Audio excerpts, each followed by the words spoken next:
All right, let's see. It's gonna mess the cameras up again, chat. Don't worry. We got it figured out. Hello. Hey, David, is that you? Can you hear us? Yeah, I'm here. Hey, how's it going? You can hear me okay? Yeah. Chat, can you guys hear him all right? I'm gonna set up the cameras and all this fun stuff for you. Cool. Because I've got a slot for you. How you doing today? Doing all right. How about yourself? We're kicking it. I'm not gonna lie. In the call here, David, we've got a few people. So I'm Winkypotamus, of course, and then here we have Cargo's Gaming on the bottom, which is right below you in the call. Hey David, it's an honor, man. Nice to meet you.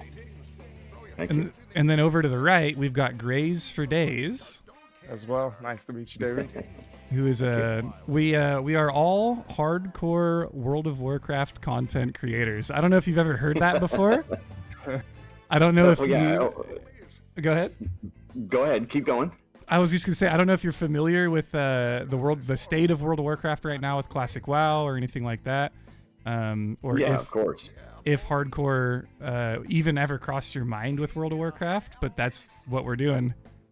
Well, yeah, no, I had heard about this after I got the message or whatever. I went and I looked at a couple of the videos, see what was going on. But anyway, yeah, it's really cool what you guys are doing. I think that's really fun. But that's near and dear to my heart. I always love hardcore stuff. So that's something I've always been a big fan of and tried to put it in all my games.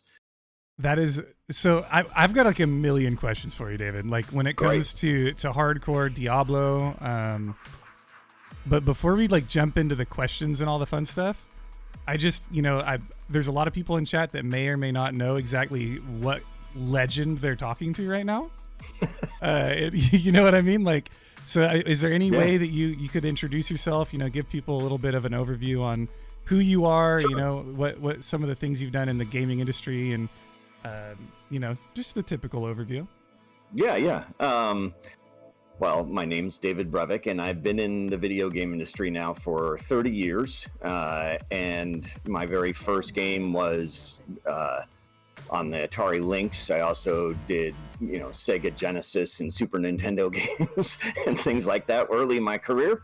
I started out making a game called Gordo the Mutant Lab Monkey, Gordo 106 the Mutant Lab Monkey, but also worked on a game on the Genesis like Pirates of the Dark Water and Arrow the Acrobat, and then went and did I worked on a game called NBA Jam, which was I also did the Super High Impact Football. So NBA Jam was really, I started working on that, and when I started working on that, the company that I was working for decided to move to Texas. I live in San Francisco, and I didn't want to move to Texas, and so I left and started a development company with two people I had met making my very first game, my Gordo game.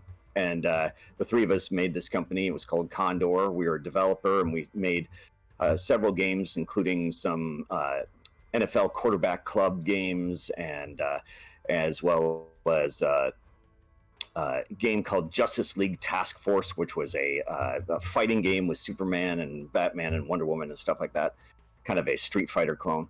And then during that process of making the Justice League Task Force, we met another developer called Silicon and Synapse, and they were turned out to be making the Super Nintendo version of this Genesis Justice League Task Force game that we were making. We didn't even know that there was a Super Nintendo version. They didn't know there was a Genesis version of the game, and so we kind of like met up and swapped stories and stuff. And they were working on their first PC title, and we said, "Oh, we're big PC fans. We really want to make PC games." And so eventually, one thing led to another. That company got bought. They changed their name to Blizzard. They slightly after we met, maybe 6-9 months, maybe even almost a year after we met, they released Warcraft 1. Then they came out, and we pitched them our game idea, which was Diablo, and we got a contract to make our dream game, Diablo, a game that I had started designing when I was in high school. And then so I made Diablo and Diablo II. I was lead programmer, a concept creator and designer, and all sorts of stuff on both Diablo and Diablo II. And then helped, giving feedback and design ideas for StarCraft and Warcraft 3 and World of Warcraft, and did a whole bunch of stuff like that, and then left in 2003. This is before actually World of Warcraft came out, and started a company called Flagship Studios, where I made a game called Hellgate London, which was the original looter shooter. Now they call them, there's a genre called looter shooter. Can I interject really quick, David? Yeah, go ahead. So I'm not gonna lie, man. I grew up playing the games that you created, and they legitimately changed my life. I could spend 6 hours with you privately discussing just Hellgate London. And that game was yeah, I'll leave it there. You can go ahead and continue. I just wanted to let you know that Hellgate London is one of my favorite games of all time. I think that it was definitely a game ahead of its time. It was just too bad that there were a lot of politics involved, and money was a big problem, and we, it eventually didn't work out. It was really because one of the biggest problems was that we had signed a contract to do the game with Namco, the people that make, Pac-Man and stuff, and they were going to make a PC division, and we were going to be kind of the cornerstone. And about 6 months after we signed the contract, they're like, "Screw that, we're not doing any of that." And so. And we're like, okay, well, now what do we do? We're kind of out on our own, and we've got, no support. Namco's not going to be in our corner for this thing. They're not even going to publish it. And this was back in the day before digital distribution. So we actually needed a publisher because people had to manufacture it and put it in trucks and ship it around the world, right? So the trying to get a new publisher and trying to, be this, kind of out on our own and having no financial support or anything like that was really tough it was kind of a miracle that the game actually came together. Anyway, it's too bad because I thought a great idea and a cool IP, and it never really got its just due. Anyway, that was Hellgate London. Then after that, I worked at a couple companies doing some MMO stuff, worked on Dungeons and Dragons Online and Lord of the Rings Online, where I helped convert the games to free to play. And then started at a company called Gazillion with my friend John Romero, and he was working on this game that never came out, and he lured me over there because I'm a huge Marvel fan. And he says, "Oh, well, we've got the Marvel license. You want to make a Marvel game?" I'm like, "Hell yeah!" And so then I made a game called Marvel Heroes, which was an ARPG with the kind of the Marvel entourage. And then a few years after that came out, I left, and I started up. I signed up at Gazillion to be the creative director on the Marvel Heroes project, and then I became the CEO of the company. And it was a huge company. Had like 400 people, and they had gotten hundreds of millions of dollars in investment and things like that. So it was kind of mismanaged, and I, eventually kept getting promoted. I became CEO. And when you're CEO of a company like that, you're not really working on games anymore. And when I was a kid, I said, when I grow up, I don't want to be a CEO. I said, when I grow up, I want to make games. And so I wanted to get back to games. So I left, and then I went a little nuts, and I decided to make a game all by myself. And that game is called It Lurks Below, and it's available now on Steam. It came out, I think it's going to be second year anniversary coming up in just about 2 months. We're about a 2-year anniversary from the release of that. And I did almost all of it, 95% of the game by myself. The music, the art, the programming, design, etc.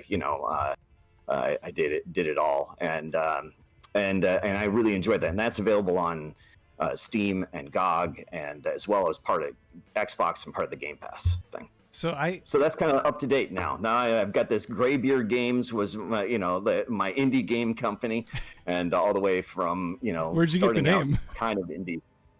Yeah. Oh, gee, I wonder where I got my Graybeard name from. Anyway, so, and then recently, last summer, I started a publishing company called Skystone. We've signed 5 titles, and we'll be publishing 5 games this year. So Wow. I'm busy. I've got my independent game company. I'm doing a lot of consulting with a lot of other games. We're publishing 5 games. So anyway, I've got my plate full. Now everybody's, wants my opinion on Diablo II remaster. Oh, of course. Yeah, I was going to say, holy crap! Knowing you're this busy, Eddie, I'm surprised you're even here right now. Like, thank you so much for gracing us with your presence. Like, it's a big thing for us. Well, yeah, I appreciate giving back to the community as often as I can because I love the community and the people, and I do this because of them, right?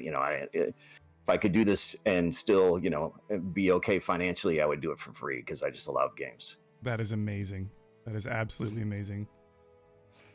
I'm not sure where you want to take the conversation, Wiki, but we do F's in chat. We share death clips every single week on the show. Obviously, everybody here enjoys playing classic World of Warcraft with One Life, this hardcore artificial game mode that we've created. And if you could really just cool. I appreciate that. If you could just, Cargo's designed it. We've been playing it. We've been pushing the concept for the last year. We've got like 10,000 people in the Discord. Thousands, over 20,000 deaths with this add-on that we have of people that have participated. So we've had a lot of people lose their characters in the 50s, almost completing the challenge, 20s, 30s, 40s. Wow. Just reliving. Has anybody actually finished? Sorry to interrupt here. Has anybody actually finished? That they got into 60? Everyone in this call that you're staring at. Yeah, we've all finished. Okay. Yeah. I wasn't sure if anybody had done it because it was ambiguous in one of the videos I saw. Yeah, it was about probably 150 people that have completed it out of thousands of attempts. That's awesome. I didn't realize necessarily that I was into the survival One Life game mode. A lot of people here are classic WoW fans. I think they like the hardcore game mode because it allows you to play the game maybe the original way they experienced it in 2004. Obviously, classic World of Warcraft is played. The meta is completely different, and so this hardcore game mode kind of brought the meta back. But I think not only do I enjoy this playing the game maybe the way it was originally played back then, but I like the One Life game mode element. The first time I played, I think I died at level 7 to a plane strider getting leashed next to a Kodo and Mulgore. And then in my first death, I was like, okay, I'm hooked now. I'm going to complete the challenge. It took me 6 months and I got a character to 60. But if you could talk about, did you create a game called Roguelike? I saw your IGN interview and you were talking about Roguelike and how you came up with the hardcore game mode and you went from turn-based to a real-time, and like the first time that you clicked on a skull and just the thrill, exhilaration that you got having 3 days played, One Life on the line. How are you tied into like this One Life game mode? Originally I started playing this style of game back in the 80s. I know that really dates me. I was at college in the 80s, and there was a game called Rogue, which is where the term roguelike comes from, which was hardcore. You had one life, and when you died, your character, and this was like on the university server, so like you had, the deletion was out of your control, right? And your character was deleted and gone forever, and it was so exhilarating, so crushing, and so fun, and so terrible all at the same time that I became super addicted to this style of game. And there are other games that were kind of inspired by the Rogue, that they went on to make a whole bunch of different versions of these things, and there was like NetHack and Moria, Moria, Angband, all sorts of variants of this kind of style of game. And basically it was this is before graphics. So text-based games? They were text-based, but they weren't text like you type in a message or something like that. It was like the dungeon was like hashtags and periods meant floor, and the hashtags were the wall, and you were the symbol, and there was a K for a kobold or something like that. And D for dragon and things like that. So you would move your little @ symbol around the dungeon, and using, they didn't even have arrow keys on the keyboard on these old Unix machines, so you had to like use like type sentences almost to cast spells and move around and stuff like that. And I used to be able to play the game so fast, and I played these games for thousands and thousands of hours, and I just fell in love with them, and I was super addicted to them. I became very, very good at them, and people would watch me. I would still play them, even when I was working at Blizzard North, and people would come in and watch me play them because they said it was like almost like a wizard, like typing or casting a magic spell, because he was typing so fast and moving around, and I couldn't even tell what was going on. And but they were pure turn-based and hardcore experiences. And the original design of Diablo was based on this game, kind of making an updated version graphically, making some good sounds and music, and adding some more depth and stuff to that style of game. So at its core, it was that it had random levels, though there was only one type of level. It had random items, but they were very, very limited in the amount of randomness that they had, but they did have them. There weren't like rarities and things like that.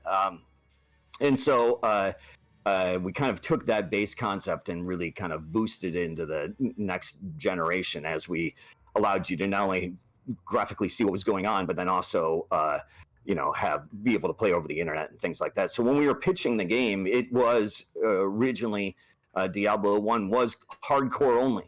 And we pitched the game to a whole bunch of publishers. We got rejected 20 plus times before we finally got a contract to do the game.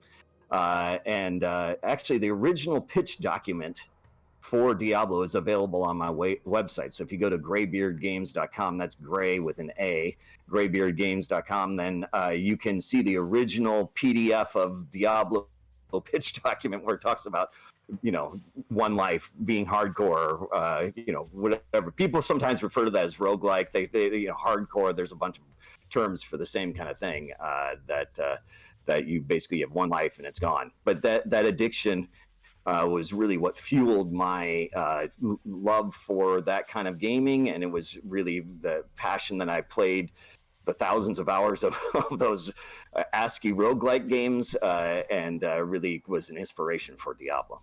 That's actually incredibly interesting to me. Growing up playing Diablo, going from Diablo 1 to 2 to sadly 3, I hate to say it, and then, looking forward to Diablo 4 and World of Warcraft, and, basically any Blizzard game was kind of in my wheelhouse growing up as a kid. The fact that your intention was hardcore is interesting to me, because I always thought of hardcore as like the secondary game mode, like, until I got older, that is, right? Like, and then I realized my true like passion and love for these games that just gruelingly like punish you. You know what I mean? It's actually really, really interesting to see from your perspective. Hardcore was important from the beginning, and it wasn't something that you just threw in towards the end of development as like an additional challenge. Right. Yeah. No, this was the intent all along. I mean, again, it was mainly because of the fact that it was kind of, a spiritual successor or whatever you want to call it to these like the Rogue and Angband style games, and so because they were that way, that's the way that I wanted. And again, it came down to these stories. You guys probably have experienced them yourselves, which is it was a little bit different because it's turn based, but it was the same. It was like, I've gotten myself in over my head. I've, okay, great. I've got an unidentified potion here in my inventory. Do I dare drink that? Who knows what it could be? It could kill me instantly, or, it could be a healing potion. I'm down to just a little bit of life. There's an orc right in front of me. What is my turn going to be? And I've just spent 3 weeks working on this character, and you're sweating, you're getting up and you're walking around, you're like pacing, you're thinking about it. It's like, oh my God. And then inevitably you like sit down and of course you die. And then the tears, the keyboard or a mouse might break in frustration. And then you get up, you cry, you walk away, you like take a small break and you come back and you're at it again because it's just so addictive. So I think that I really wanted to capture that essence when we were making Diablo, and that was really a foundation of the game. But we ended up changing it when we moved from turn-based to real-time, and it was because we felt like people didn't have the reaction time or the time to think about it, like couldn't strategize. Dying so quickly. So we removed it in Diablo, though I always hated it. And it was one of the big reasons, actually, for a long time I held out. They suggested the guys down south. Blizzard was made up of two companies: Blizzard North up in San Francisco, and Blizzard, we called them South. They like to call themselves headquarters. They down in Irvine, and so we the North made Diablo and Diablo II, and then South made all the Warcraft, StarCraft, and World of Warcraft games, and then so they suggested that we turn it from turn-based to real-time, which is similar to the thing that they had done with Warcraft 1, right? They had kind of taken turn-based strategy, they had turned it into a real-time strategy game. It was like kind of this new way to play strategy. Though they weren't the very first one, Dune 2000, I believe, was the very first one to do it. They wanted to get, they saw that as the next level of kind of gaming for strategy games, which were really popular at the time. And so they wanted to do the same thing with this, and I was adamant that I didn't want to change it out of being turn-based, because I thought you would lose all of that sweaty palm, moment that I just didn't want to let go. I wanted hardcore deaths, and I wanted it to mean something, and the only way it could do that was if it was turn-based. But then I ended up changing it from, I got outvoted. We actually, a lot of people in the office agreed with them, and I held out, and then eventually I said, okay, well, let's bring it to a vote. We all got in the kitchen, and there was about, 20 of us or so, and 4 of us, I think, or so, voted against it, and everybody else, just said, yes, we need to change it to real time. And so then I changed it to real time, and we had signed the contracts. We were terrible businessmen. We had signed the contract for way less money than we should have, and got a terrible deal that almost broke the company. But it was our dream game, so we didn't care, and it ended up working out all right, because eventually, Blizzard acquired us about halfway through the production of Diablo, and everything was fine after that. We had made this bad deal, and so I milked an extra milestone payment out of them. I said, it's going to take so long to turn this from turn-based to real time. It's going to take forever, and so I ended up doing it in an afternoon, and we sent everybody home, and I was able to play it, and it was when I actually experienced playing it in real time for the first time, and clicked on the monster, and it walked over there, swung a club, and skeleton busted apart. I was like, it was this holy moment of, oh my God, this is definitely much better than turn-based.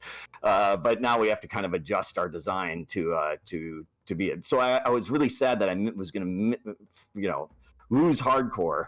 But then, I felt that it didn't make any difference for the good of the game. It was the right decision to change it to real time. I'm glad you guys didn't actually lose it. I'm glad you got to keep it in your own way. Yeah. And, you kept the hardcore around in the game modes. And it's honestly the reason hardcore Warcraft exists is due to hardcore Diablo.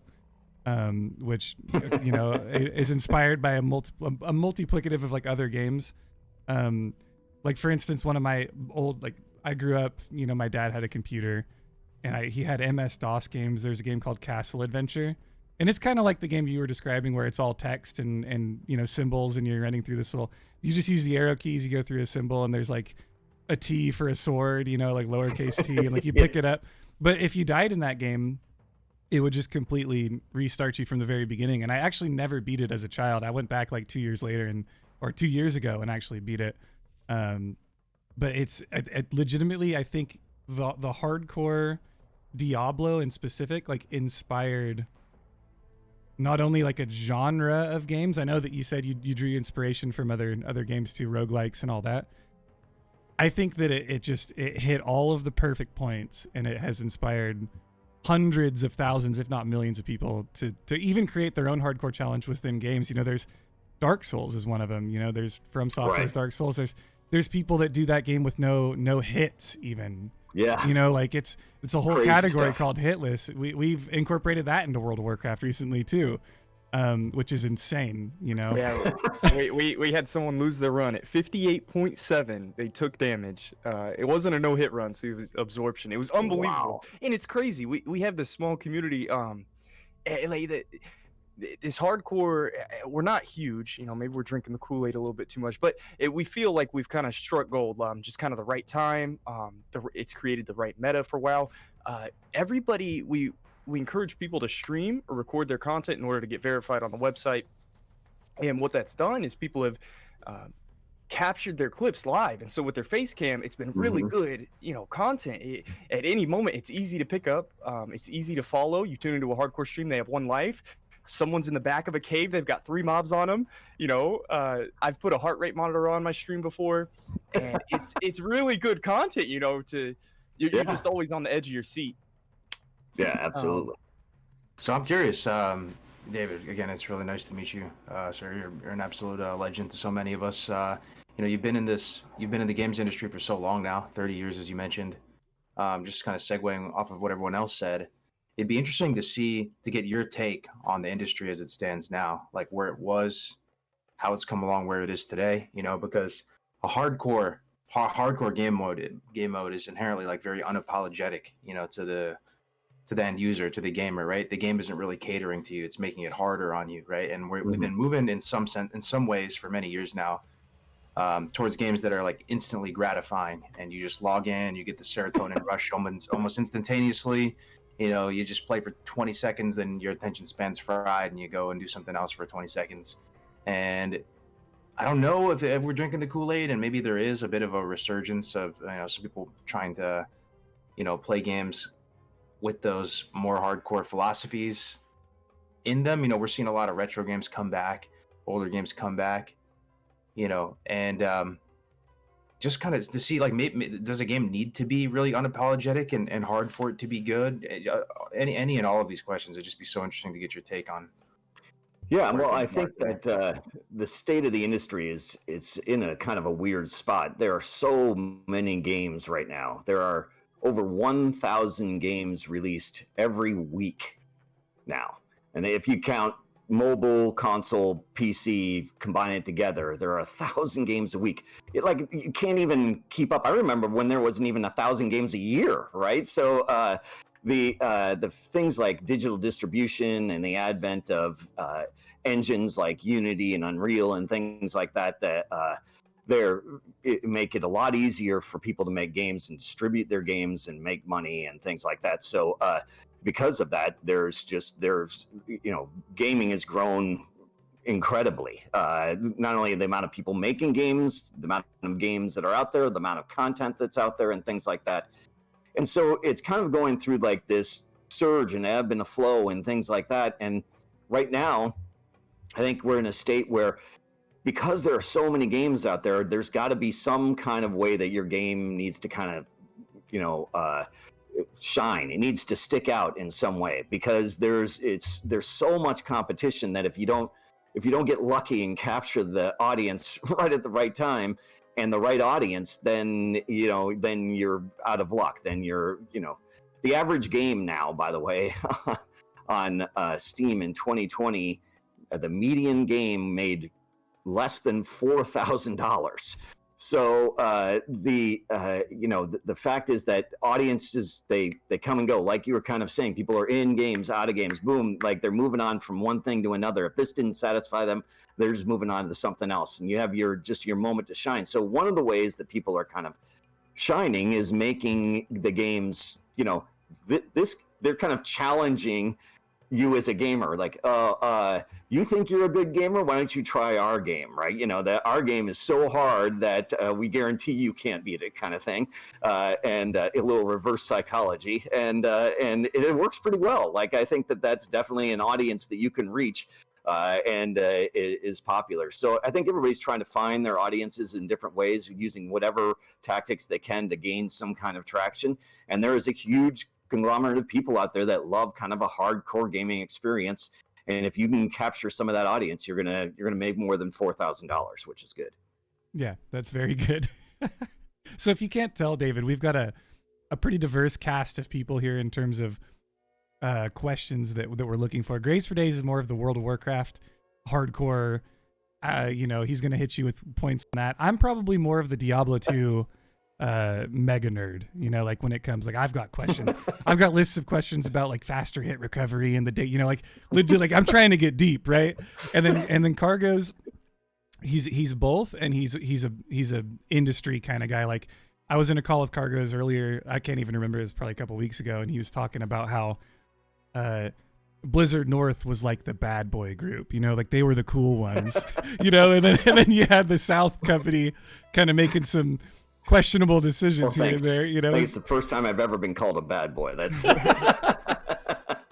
well, I mean, you can kind of see it in the development of games that came out of the studios, right? Like I mean, I have a few questions from chat too that I've been picking people's brains over the last week, in preparation.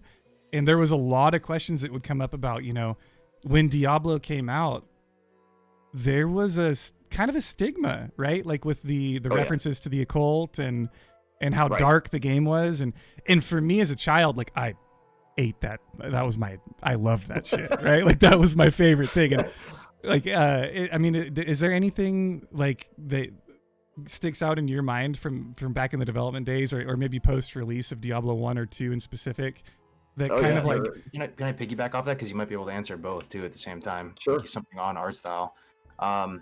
So I'm not nearly as much of a Diablo nerd as Winky, but the art style of Diablo is so incredible to me that I want to have that same nostalgia. Like I want to force it. Like even if the game was bad or something, like I would just like my brain would force myself to love it. But because I'm so drawn to the art style and the world and everything, right? Like more so than Warcraft. And it seems like, you were involved with Warcraft to a degree, right? And Diablo is the serious, dark, morbid kind of gothic scene. So like just piggybacking off what Winky said, like I honestly can't think of a single game.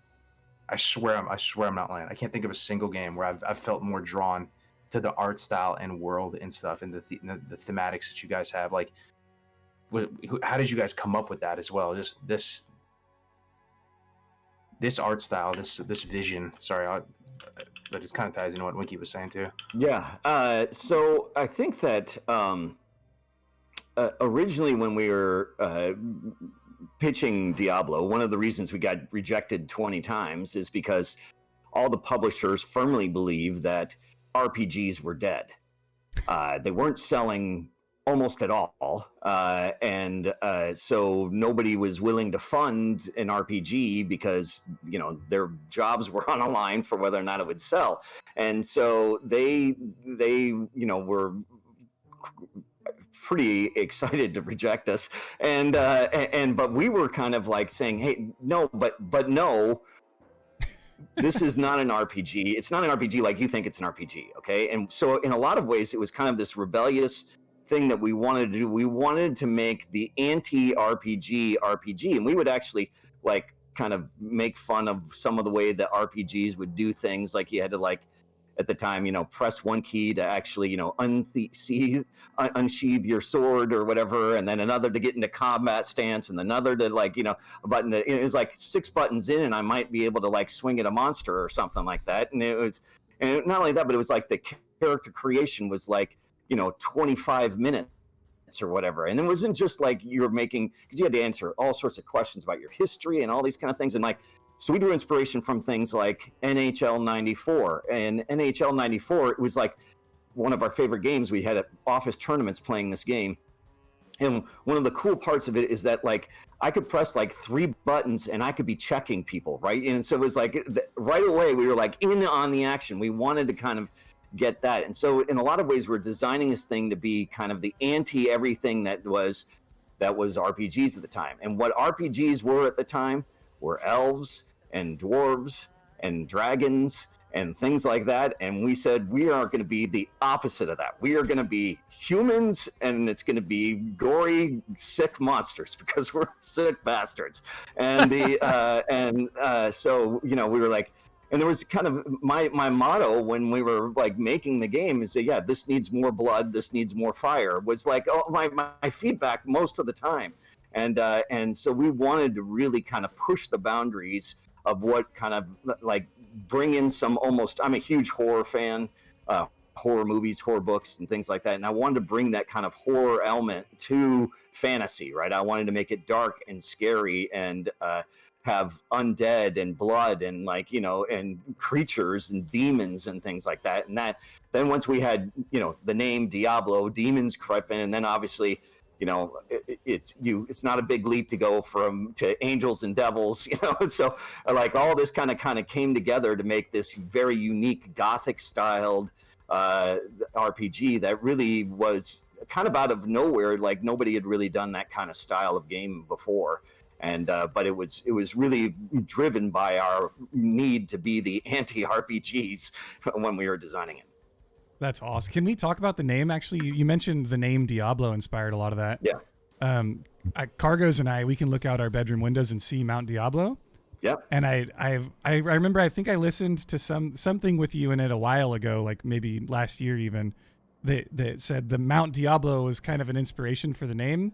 I don't know if I'm wrong or can you elaborate? Absolutely where it came from. I moved to California when I was a junior in high school. In the early 80s, and when I moved here, I didn't speak any Spanish, and we moved basically to the kind of the base of Mount Diablo. My family did, and I went to school like right at the bottom of the mountain.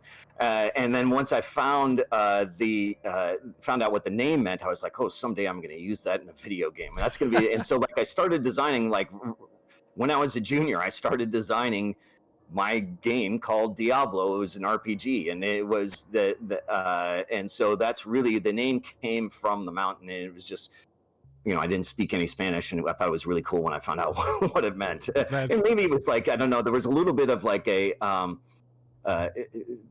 close encounter. So the third kind wasn't too far removed from this time. And so there was like, Devil's Tower and things like that were part of this kind of like mystery of like dark things. And so I thought that Diablo would just be an awesome game name. That's so cool. And I'm sure you faced a lot of challenges with the name alone in the industry, right? Well, we were a little bit worried, and sometimes we did end up pushing the boundaries a little bit too far. Actually, there are a couple little stories here, but there were times when we said, "Ooh, that may be a little bit too much." We were a little bit worried about the Busher's Room, for example, and when I remember one time originally, the company Blizzard North and Blizzard South were bought by this company called Davidson and Associates. And Davidson and Associates was an educational entertainment company that made these like Math Blaster and Reading Blaster games and things like that. They were very popular. They were like a huge educational entertainment company. And they were owned by these two, older people, Bob and Jan Davidson's couple. And they tell the story of like the first time that they were playing the game, and Jan Davidson, who's like in her 60s at the time, like walks by and sees the butcher, and she's like, "Oh my, oh dear," and we were like, "Are you sure this is going to be okay?" And okay, trust us, this is going to be great. She let it slide. She didn't like put her foot down or anything like that, but she was a little bit freaked out by it. We thought we were going to get all sorts of like protests. In fact, we were kind of excited about like taking on some conservative group that might be really this is anti-Christian and all this kind of stuff, which actually it's not. It's you're destroying the devil, so I don't know, like it doesn't really even fly. We had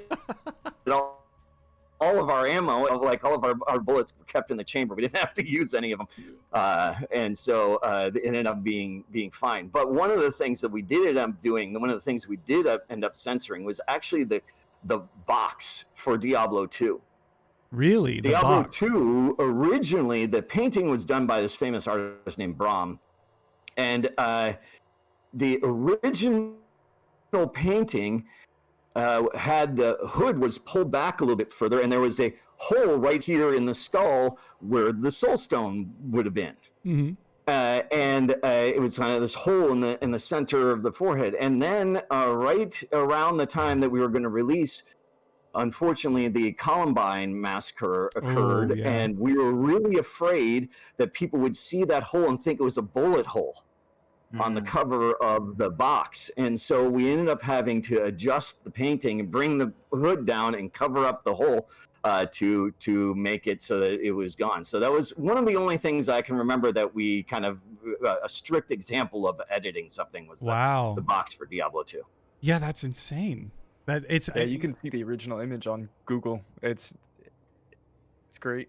That's awesome. It's great to see just your guys' mindset. I don't know, the art style. Yeah, I know Cargos and Winky are really into this. I grew up with classical all my life. It's this so good. It's so good. I don't know if you've noticed this, David. Maybe and like you may have an entirely different opinion, because most of the time I'm kind of just a crazy idiot. I accept that, but I'm just throwing it out there just in case you agree. Like, or to an extent, like a lot of times what happens is you get this sacred, game to a lot of people, or franchise, intellectual property, and the first couple iterations of it are super hard hitting and edgy, right? And they just hit all the right spots. They're so visionary. They're made with such passion and love. And you can point to many in my own life. I point to like Halo, for example, and stuff like that. And then as the game gets bigger, or whatever it is gets bigger and bigger, it just kind of gets corporatized, and it loses that weight. Some of the people move on to different companies, and a lot of times I've noticed it kind of gets watered down and made more accessible to more people, and it gets kiddier and it gets more cutesy and stuff. And you see this with a lot of games, and I don't feel like you guys did that at all with Diablo. Some people see D3 was a lot more stylized than maybe in that way, but I love the darkness and the edginess of Diablo, and just that whole essence of it. When you're saying all these things, it's cool. You guys embraced it. You guys were badasses. You were like, this is edgy. This is going to turn some people off. That's okay. This is the experience we're going for. And I don't know if any of that resonates with you, but for me, like, I love World of Warcraft. It's put a roof over my head. I love the community. Still do. There's nothing. I've just kind of had to come to terms that WoW and Warcraft is a self-deprecating IP. It's got gnomes and gadgets and gizmos and and all these types of things in it. But I look at the newer versions of the game, and they're more and more everything I said before. Just curious if you have any thoughts on that stuff. Yeah, sure. I think that there's a lot of factors to that. It comes down to a whole bunch of things. But the biggest thing, I mean, this got me in big trouble, I don't know, maybe 10 years ago, when I said that the biggest factor and the biggest difference between Diablo 1 and 2 and 3, Diablo 1 and 2 was done by Blizzard North, and Diablo 3 wasn't. And so when you get a whole bunch of different people making the product, you're going to get a different result. It's different. They have different sensibilities. They have different styles. They didn't have the same kind of lessons learned that we had. All that experience is gone. The kind of the vision of what we wanted with the graphics and style and stuff were, all the people that were doing that and directing that were left. So the fact is that that people make a massive difference when you're making a game or a movie or a book or whatever. You can tell when there's a ghostwriter for a book, and you can tell when there's a different director for a movie than maybe the first couple or something. You can definitely notice that when there are these changes. So I think that that people are a big influence on the way that a game comes out. Blizzard South always had more of a kind of a lighthearted kind of art style and look, and we're into kind of more high fantasy and things like that, where the Blizzard North guys were much more into horror and listening to the Downward Spiral on repeat kind of thing. So I think that that it was just a different group, right? We were just different people, and we had kind of different styles and different ways that we worked in different things that we'd like to see. So Diablo 3 came out in more of like a kind of a Blizzard South vision kind of game than it did with the Blizzard North ones, which were 1 and 2. So that's really why there was kind of the style difference. And as for the games becoming kind of watered down, I think that happens again mainly because the people kind of move on. The people that were originally charged of maybe some title aren't on it anymore, and then new people come in and they want to make their mark and all this kind of stuff,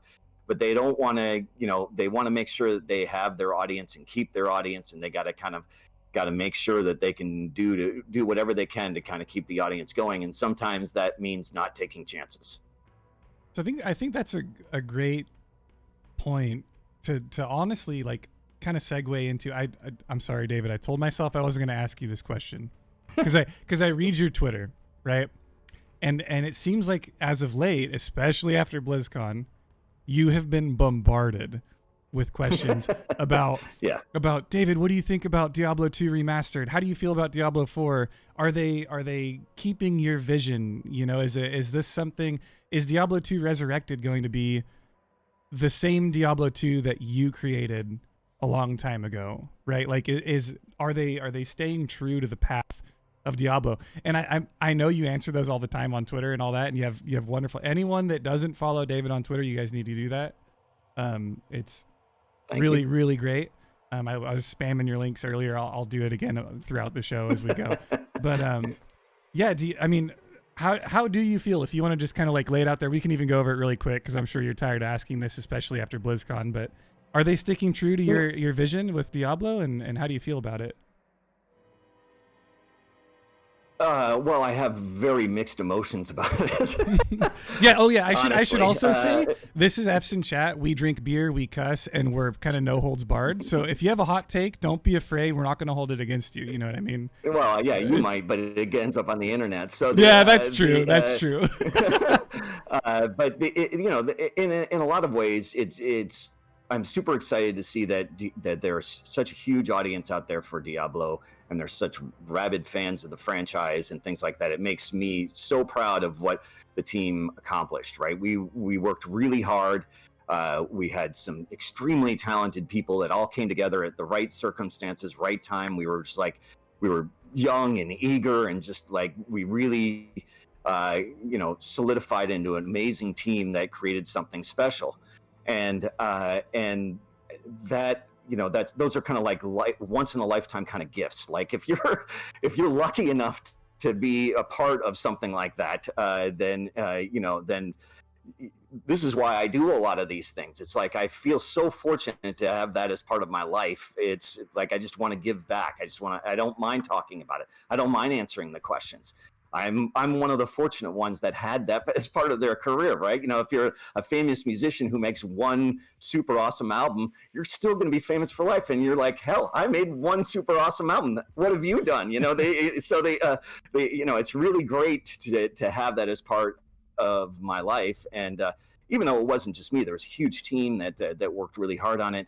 I feel really honored to kind of, a lot of times represent the team and talk about what you did. So there are some mixed emotions because I'm not involved, right? It's not exactly the same decisions that I would make. I've told Blizzard straight to their face about some of the things that they did with Diablo 3 that I felt were not really in the right direction, and they changed a lot of them.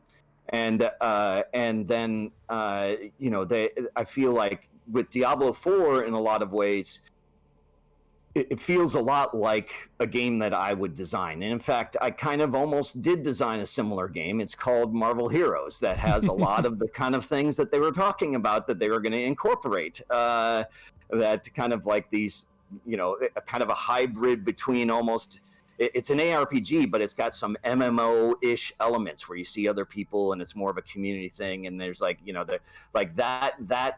that part of it was not only originally the vision for Diablo 2, we actually were going to have guilds and something called BattleNet Town in Diablo 2 that never made it into the game, but we actually had a lot of, you can go look for the guild graphics online, you can see them.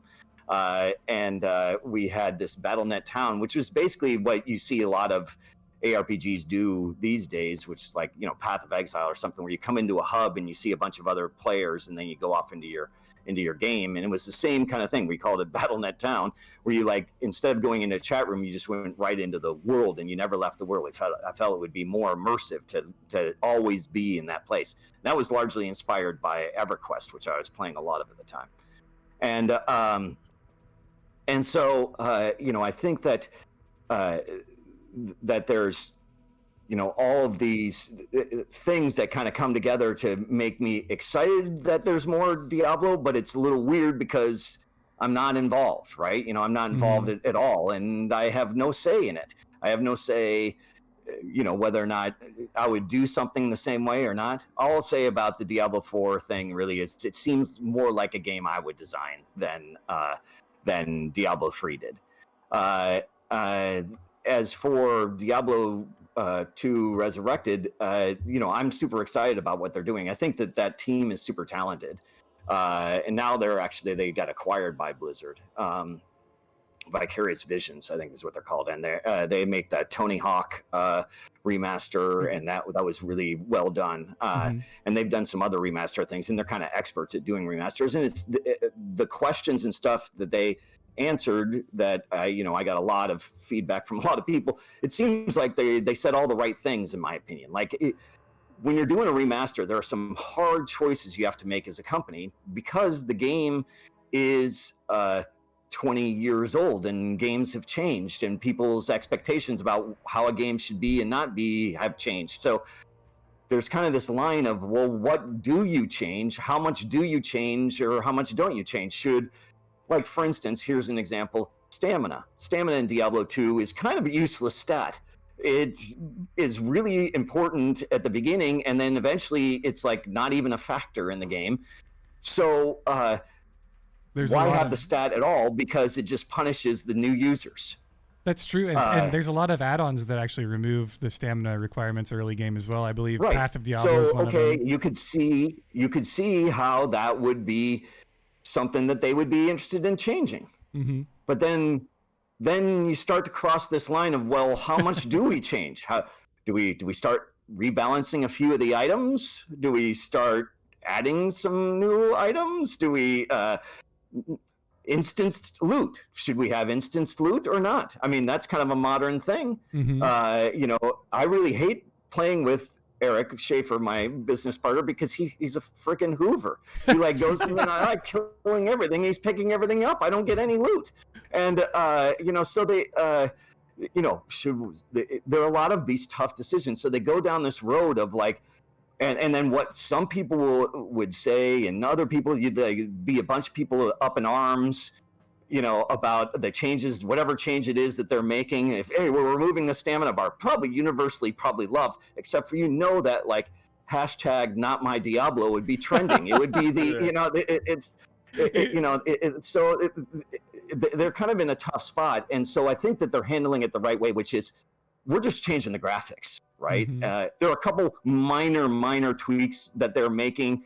They're like auto gold pickup, but you can turn that off. And then that they're doing kind of getting rid of muling by giving you a little bit more stash space in a shared stash. But people did that anyhow, but it was like a more complicated process where they made all these mules in separate accounts and all this kind of stuff. And like, it doesn't do anybody any good. It's just like slamming the servers through opening and closing these games all over the place that don't really do anything. So adding a little bit more storage space and whatever, I don't think really fundamentally changes the game at all. Whereas like something like maybe the stamina bar would. And so I think that they are going to be running the same game underneath, and they're just putting kind of new graphics on top. So it seems like they're, you know, I'm excited about it because not only does it seem like they're largely honoring Diablo 2 and keeping the gameplay, which is held up for 20 years, the same, and then introducing a whole bunch of new people to the world of Diablo. With a lot of console players and other people that are kind of younger gamers, maybe have not played Diablo 2 because you know, it was, you know, it's an old game, right? And it just doesn't look as good as some of the new stuff. So nobody's ever given it a try, but they might try this. And so I think it's kind of exciting to introduce a whole group of new people to Diablo 2. And so I think that it's not only is it like they're making the right choices, but I also think that it's exciting that a bunch of people may end up experiencing it for the first time. And hardcore. That's, yeah, of course, hardcore. Yeah, absolutely. So you're planning to play the remaster or the resurrected version? I don't know. I'm on the fence about it. You know, in some ways I do want to play it, but I actually have a really tough time playing my games when I am not working on them. Like, I can't work on Diablo 2 anymore. I don't work for Blizzard. And so because of that, when I play, I oftentimes don't play games for fun. I play them as self-critique, right? So I'm working, and so like playing the game and seeing things that I would change or tweak or whatever just drives me crazy, makes me upset playing. It's not really that fun for me. I just see the flaws and the things that I want to tweak or whatever, rather than sitting back and enjoying what I made. That's awesome. So I know we don't want to keep you too much longer, just because I know you're a busy guy, and I'm incredibly thankful Yeah, I for have a your meeting in time. just a little while, but yeah, I've got some more time. Maybe we can get a few more questions. Maybe Grays and Cargos have an extra one, and then I have one more that I'd like to ask you, and then we can just kind of do whatever works for you. So good. Cargs, Grays, you have anything you want to ask? Because I could go for hours, Yeah, I can. Yeah, absolutely. I mean, everything you're saying is so fascinating, and I'm honestly just blown away, especially with your response, before to the art style and the vision, and how you guys just kind of like were unapologetic about your game. Like you were fine to take some, heat. It was your baby. And anyway, I mean, I guess my thing is, why do people these days seem to like the older games more, man? I wonder, where is this just a natural part of the evolution and how people interact with games? Have you noticed that at all? Has anybody in the chat noticed that at all? People are liking the old school game design philosophies, and there's classic WoW that's coming back now. They're basically just starting legacy servers for World of Warcraft because people have been asking for Diablo for the longest time. I wonder what it is about these old school games that made them so enchanting, and that why we miss them, compared to what we have today a lot of the times. Well, I think that that something good is something good for a long time, right? Like I still listen to music from the 70s and the 80s, right? Because it was good then and it's good now. So I think that was music better back then? In some ways, yes. In some ways, no. I mean, they played instruments, for example, but whereas that doesn't really happen these days, and they're kind of ultra marketed these days, rather than than kind of like garage band style stuff is really just almost impossible to find. So it's just a different era, and so you can appreciate it for what it was during its era. And I think that there's a lot of nostalgia and a lot of cool things that can come out of that. It was great then, it's great now. And you can just appreciate for where it was in its time and what it is now. And it's different than the things now. That doesn't mean that the new stuff necessarily sucks, but because still great games are being made. But the old stuff is just kind of in that era has some shine to it. It's like if you're really into 80s music or something like that, which there are a lot of people that are, or whatever, and I am again. I mean, I guess I never left because it was my formidable years of music. But that is something that can stand the test of time. Like there was a lot of great content then, and so I think that sometimes you find these games that are just great content 20, 30 years after they were made. I've got a question. Because we all are WoW fans, we normally play classic hardcore. What was your relationship with WoW? You created, inspired D1, D2, tons of games as you listed. I wanted to ask your relationship with WoW.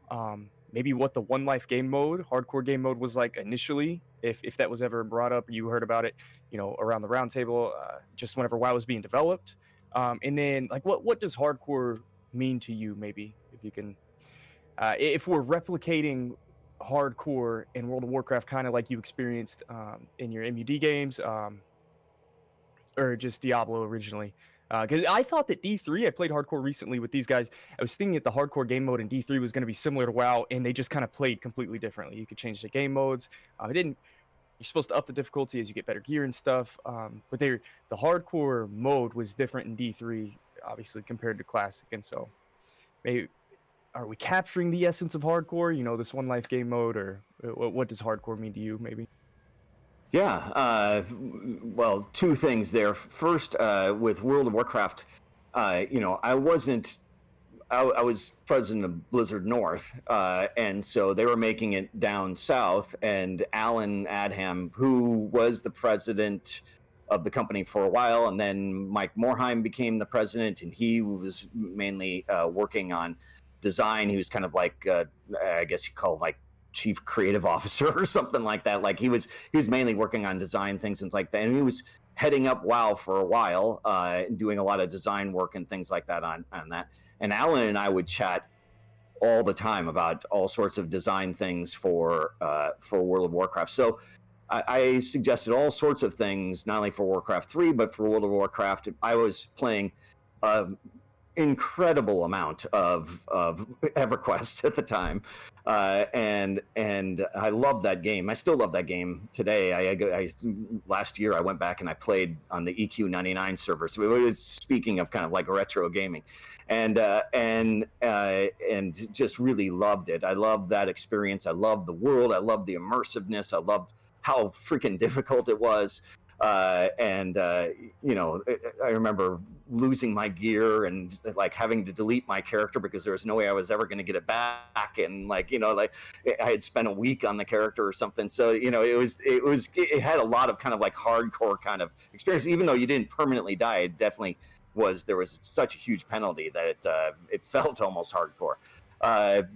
So like a lot of those influences came into what I would suggest for World of Warcraft, for example. And it wasn't just EverQuest. It was things like actually Animal Crossing. Animal Crossing was a game that I was playing quite a bit, and I really loved Animal Crossing. I still love Animal Crossing. Can I visit your town, David? Do you have a code? Can we visit? Yeah. My wife's town is much more impressive than my town, but she's much more of a gamer than I am. But the events and stuff in Animal Crossing is what inspired me and pushed real hard for events in World of Warcraft. All the kind of like the Halloween events and winter events and things like that were from, you know, me saying, you've got to play Animal Crossing. We got to put these events in the game. This would be so cool. And that was one of the things I pushed for. There were a bunch of things that helped. Obviously, skill trees. I thought of skill trees when we were making Diablo II, which I had been playing, you know, a lot of Civ and Master of Orion and things like that, which had kind of tech trees. And I said, well, what if we made those skills? And then that's how the Diablo II skill trees came about. And that's how skill trees, which are used like in almost everything these days, Diablo II is the first game to have that.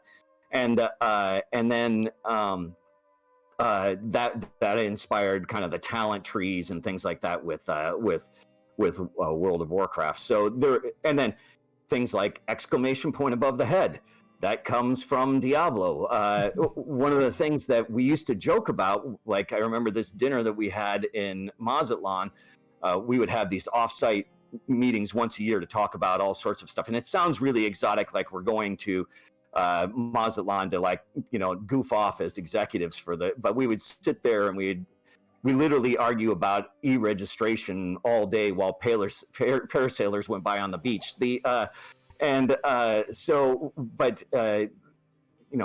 Talking about how oh man, I lost my train of thought. I was thinking about a story from Mazatlan, but I can't remember what it was. Anyway, the point is that there were a lot of influences, a lot of things I would suggest and changes. Oh, we talked about how EverQuest, it's funny, we joke about how EverQuest was called EverQuest and there were barely any quests in it. And I said, what you guys should do is you guys should have tons and tons of quests, tons of things to kind of lead you through the game or whatever. And so then they started working on the design and how they could put quests all over the place and things like that, and how they could make this template of these different quest things and populate the game with them and whatever. And so like they kind of took that idea and ran. So there were a lot of things that I suggested and we would joke about and we'd work on that inspired all sorts of ideas for World of Warcraft. As for actually the hardcore stuff, the second question was absolutely. I think that what you guys are doing with the hardcore thing is really interesting. It's really fun. I wish it was actually supported in World of Warcraft. I think that would be amazing. So do we. That's the goal. Yeah. That would be awesome. And I think that, you know, that was the compromise. Originally, you know, Diablo I, it was the, you know, everything was going to be hardcore. But then eventually we thought of the idea, well, what if we made it optional?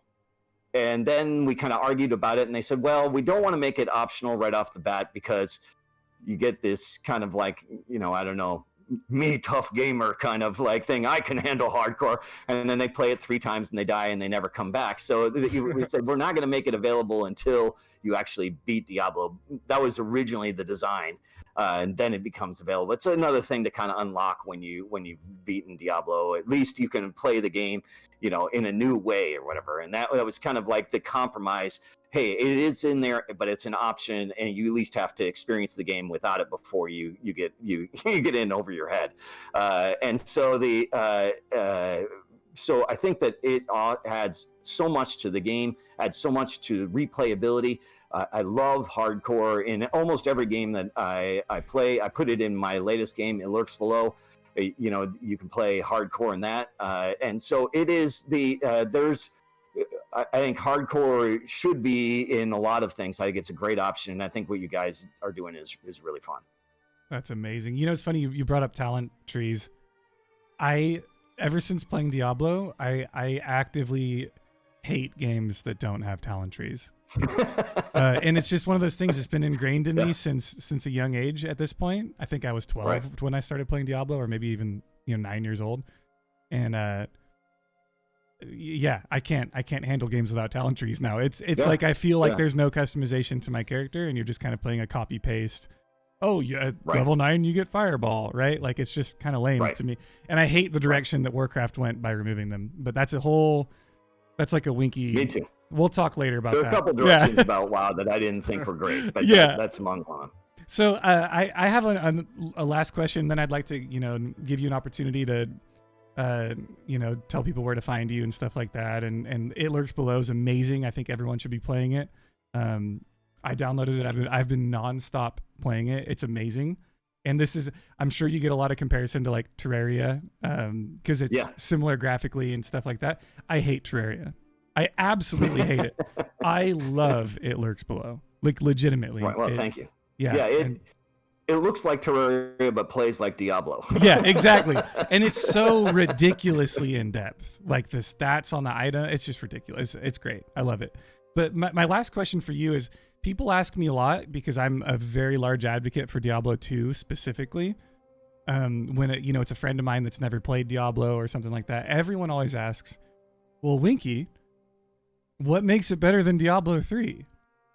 Right. And because that's the newer game mode. Right. And so my response is always the same. It's the economy of Diablo 2. It's the rune system. It's the fact that items have been, a community has created a value behind an item in the game, and you can trade your items for better items and get good deals and bad deals. And the game never ends because you're constantly grinding for this, artificial currency. I was just wondering, was there anything in the development process, like when you guys were considering multiplayer with Battle.net, that you ever thought that there would be a currency system that was kind of community driven behind the rune system or the SOJs or anything like that in the game? And if so, please, I'd love to hear it. Yeah, absolutely. That was all intentional. Wow. We designed it specifically for those things, especially like rune rarity and things like that were specifically designed for, it was like nearly impossible for you to get something.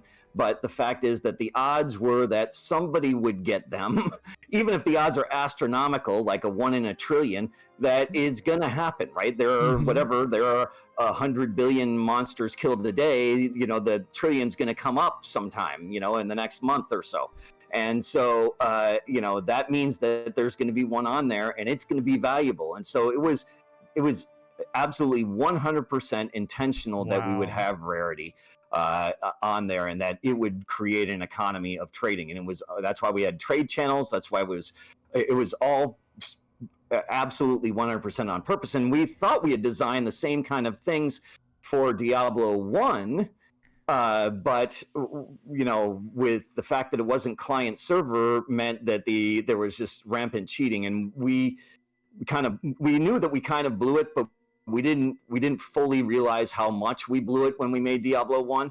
And so mainly because we thought, some people are going to make some cheats because you can cheat, your little LAN game and things like that. But it never even dawned on us, oh my God, somebody can just upload their cheat to the internet, and now everybody can download the cheat, and only one person needs to solve it, and everybody can be cheating. That never even crossed our minds. And so we, when Diablo launched and there was this just rampant cheating and you could do almost whatever you want, we were like, the thing that ruined the economy. And in a lot of ways it ruined the game for me and a lot of the people internally, because we just loved the game and loved a lot of the things, but it was like kind of marred by all this cheating. And so we were like, we've got to fix this. And that was a big reason that we ended up making Diablo II, is we wanted to correct that and make it into a client server game. And then even then there was a lot of cheating and there's a lot of duping and things like that. And it wasn't until the 110 patch that we were actually able to get rid of a large amount, almost all of the duping and things like that. But we'll never be able to get rid of things like botting and stuff. That is a different problem. But that was definitely something that we intentionally made all along, was to try and make an economy of trading and scarcity, to create something, a trade and things like that. I think it worked out really well. Just building off that super quick too. I know we're strapped on time, but is there anything looking back at Diablo that you wish you could have changed in hindsight, because I guess the reason I'm bringing this up is that with Classic WoW, the community was very strongly no changes, #no changes, don't touch the game at all. We don't trust Blizzard to mess with one of the best games ever made with Vanilla WoW. People are starting to come around to the idea of some changes. We're moving into D2R, which is this new era for Diablo 2. Would there be any change that they would have your blessing on to change in D2R going into it? Is there anything at all, or maybe nothing at all? Well, I think that I've mentioned a few of the things that would be off the top of my head. Some sort of way to do instance loot or auto gold pickup and stamina removal and things like that are all things that I would consider doing just because they're modern game things. I don't know if I would actually follow through, but it would be things like that, I think, that are tough choices that you would have to make. There isn't anything in particular that really stands out to me as something that I would absolutely say they've got to change this, or that this, I think, is broken.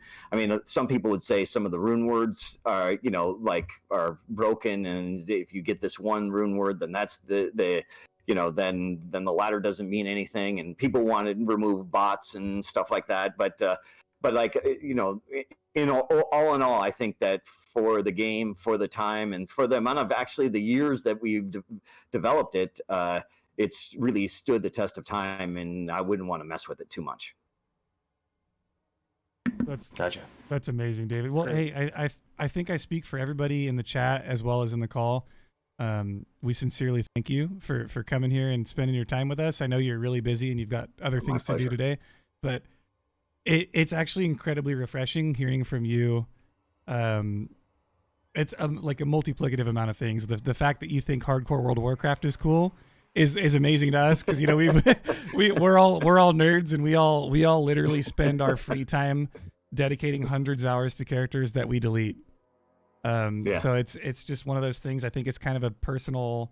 I mean, you kind of have to be a sadist, like in a certain level to enjoy it, but we all love it, it brings back the essence of what the game really is. It's not getting to the end game and trying to get your Excel sheet out for how much damage you can do. It's playing the game and enjoying it for what it is. And, every item that you pick up could save your life eventually. It's just all these, there's a million facets on why it's better. But yeah, thank you so much. And we can find you, if you want to tell everyone where they can find you. I know that your wife streams, right? Yeah, we stream on Twitch. It's the Jungle Queen is her stream, our stream, her stream, and we used to stream probably 4 or 5 nights a week, but she's a programmer, and she was a programmer at Blizzard North, and she recently got a job, and so now I'm working on a game team, so we aren't streaming as much, but we still stream 1 or 2 nights a week. But anyway, so we're there, and then You can find me on Twitter at David Brevik, and then It Lurks Below is my latest game, and you can find that again on Steam and GOG, and as well as Game Pass and Xbox, and so that's, I think that's where you can find me most. Perfect. And I would highly encourage everyone to play It Lurks Below. And I'm actually really excited to see some of your new stuff coming out this year. You said you had five items scheduled to release this year. Yep. So we got a whole bunch of stuff coming. It's going to be cool. Please follow up, and I'll do the best I can to shout out whatever games you're making, because any game made by you is a game that I really enjoy. I'll have to get with you off of stream here pretty soon, and maybe we could talk about Hellgate London a little bit. Or, great. And I live right out in the East Bay, so maybe I'll buy you a beer sometime. But thank you for being here. I really appreciate it. Thanks for inviting me. It was fun. Yeah. Go ahead, Cargs. Thank you so much, David. It's an absolute honor, man, to meet one of the legends in the games industry, man. I really appreciate your time. Thank you. My pleasure. It was great. It was super fun. Thanks, everybody. All right. Well, we're going to jump off the call, and I'll probably deal with the stream afterwards. But so, enjoy your time, David. And, thanks one last time. I really appreciate it, man. It's huge. Thanks, guys. All right. Bye.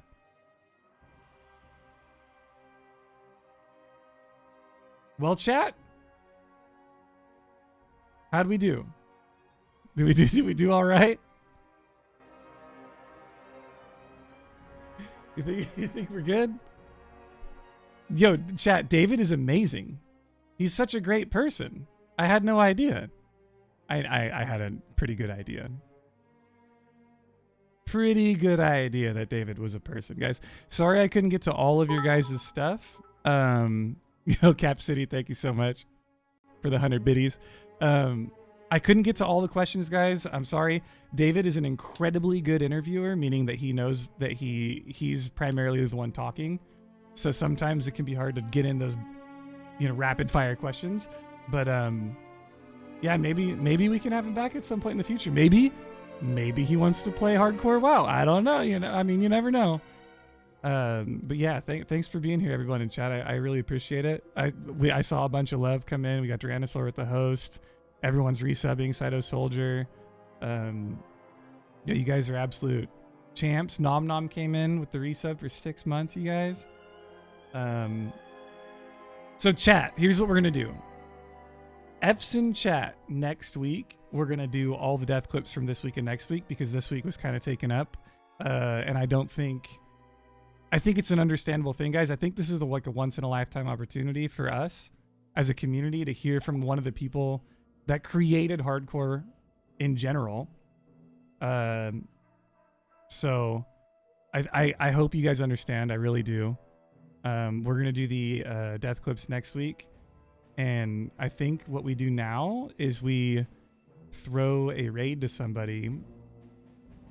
You can skip at least one clip. Okay, Mac. I think I might know whose that is.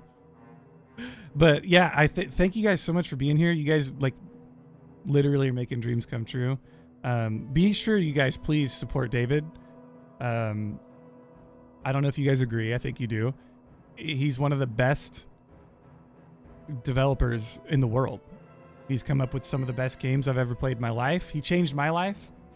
And I think he's changed the lives of millions of other people. So, thank you so much for being here to support him. And yeah, make sure you guys follow him on Twitter. It Lurks Below is a really fun ass game too, guys. I play it a lot.